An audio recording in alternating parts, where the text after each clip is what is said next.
Hello, it's Stuart again, Unrepentant Atheist, back with another clip which I find amusing and hopefully you will as well. So the Atheist Experience, we've got a Wiccan minister calling in. So I don't know if you know, but I understand that Wiccan is a kind of a paganistic type religion which has got origins in Europe or England in particular. So there is quite a Wiccan movement, I believe, in America. Actually, I think there are more Wiccans than in Britain. So let's go with this then. It's just the last few minutes of the call because that's where all the fun really starts, if you can call it that. So let's listen to the last few minutes. And I could be unconvinced of both of them. Right. Right? So yeah, sorry, just he was going down the road of, well, I'm going to believe this because it's meaningful to me. And until proven wrong, I'm going to believe it. So that's where he's coming from. now we start off with a position where I am neither convinced that my spouse is faithful or that they are unfaithful.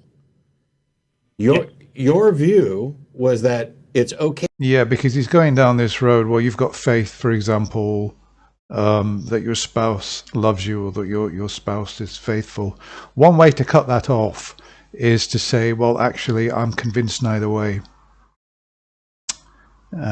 Which actually I think is quite a good thing.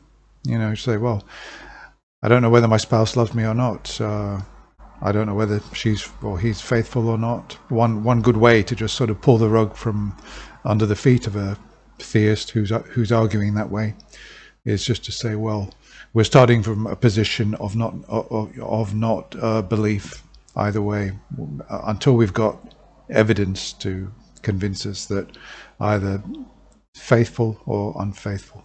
Okay to be convinced that your spouse is faithful, even if they're not, if it's meaningful and etc. And my thing is the default position is to accept neither of them until you have evidence for it, and you could acknowledge that you could still be wrong. I could have mountains of evidence that my spouse is faithful, which by the way is an absurd concept anyway, but I could have mountains of evidence for that and still in fact be wrong. But I am reasonably justified based on the information that I have. So I have moved towards a positive position based on evidence. Yes. Okay. But if I don't have evidence for that, I shouldn't just accept it. Matter of fact, I don't know that I could choose to accept it or put forward that position. And certainly, if I hold that position, I shouldn't say I'm right or I'm justified in the absence of evidence either way.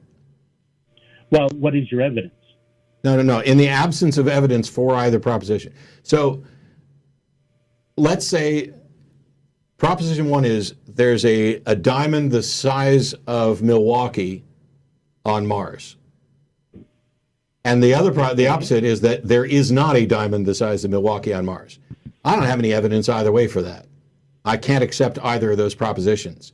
But if I were to say to you, I'm convinced that there's a diamond on Mars the size of Milwaukee, and I'm justified because it hasn't been proven wrong and I find it meaningful, am I being reasonable?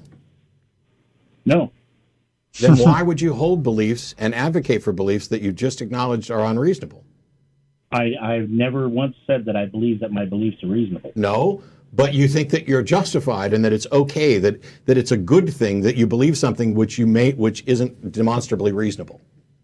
Justification and reasonableness are two different things, however. Justification is part of what determines reasonableness, but that completely ignored my question here. I believe I am justified in holding my beliefs, but I am not reasonable. Okay. I have nothing more to add. I don't think there's anything you can say to that. Yeah. Thanks for calling. Okay, well, thank you. All right. Yeah. Once somebody admits that they're not reasonable, it's sort of game, set and match. The conversation is over.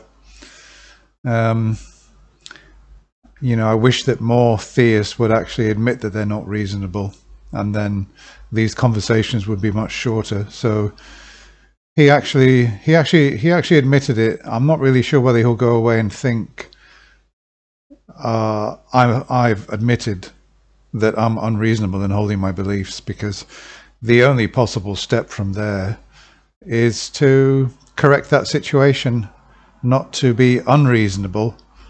And the only way you could do that is to stop believing these things that you haven't got justification for. So I don't know whether he will make that next step, but I suspect probably not, because he believes he's got justification for his beliefs because they're meaningful to him, but at the same time he's accepting that he's unreasonable and there's no way they could continue the conversation. That's why Tracy's got a big smile on her face.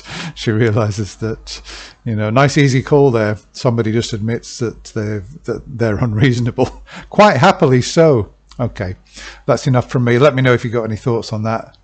Thanks for watching.